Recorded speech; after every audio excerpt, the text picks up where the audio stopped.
بسم اللہ الرحمن الرحیم۔ السلام علیکم۔ سعودی انفو یوٹیوب چینل میں آپ کو خوش آمدید کہتے ہیں۔ کرفیو کے حوالے سے کافی زیادہ خبریں گردش کر رہی ہیں اور وہ مزید طول پکڑتی جا رہی ہیں۔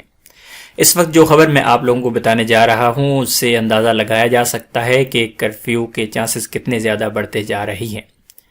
اس سے پہلے وزارت صحت نے جب اعلان کیا تھا کہ ہم اپنی پرانی پابندیوں کی طرف واپس جا سکتے ہیں، پھر وہی ہوا کہ انٹرنیشنل فلائٹس جو 20 ممالک کے لیے بند کر دی گئی۔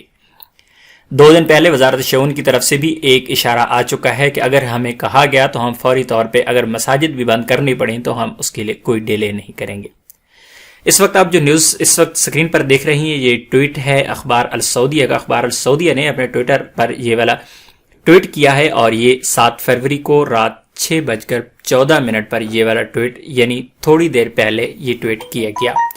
اس میں جو کہا گیا ہے یہ آپ لوگ یہاں پہ دیکھ سکتے ہیں۔ المتحدث الامنی یعلنها الان، یہ میں آپ لوگوں کو ٹرانسلیشن دکھا دیتا ہوں کہ the security spokesman announces it now۔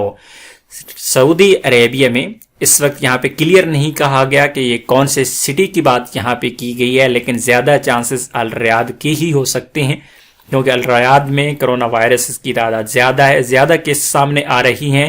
تو سیکورٹی جو پرسنز ہیں، سیکورٹی سپوکمینز ہیں، ان کی جانب سے اعلانات کیے جا رہی ہیں۔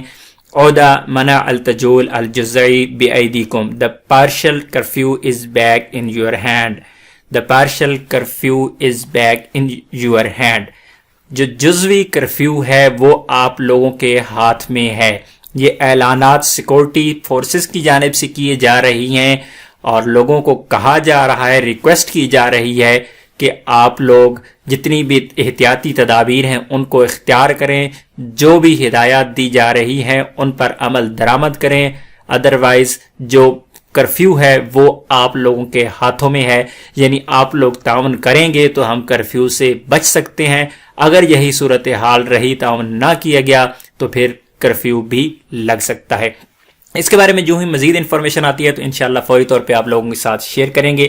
ملتے ہیں ایک اور نئی ویڈیو کے ساتھ، تب تک کے لیے اجازت دیجیے۔ اللہ حافظ۔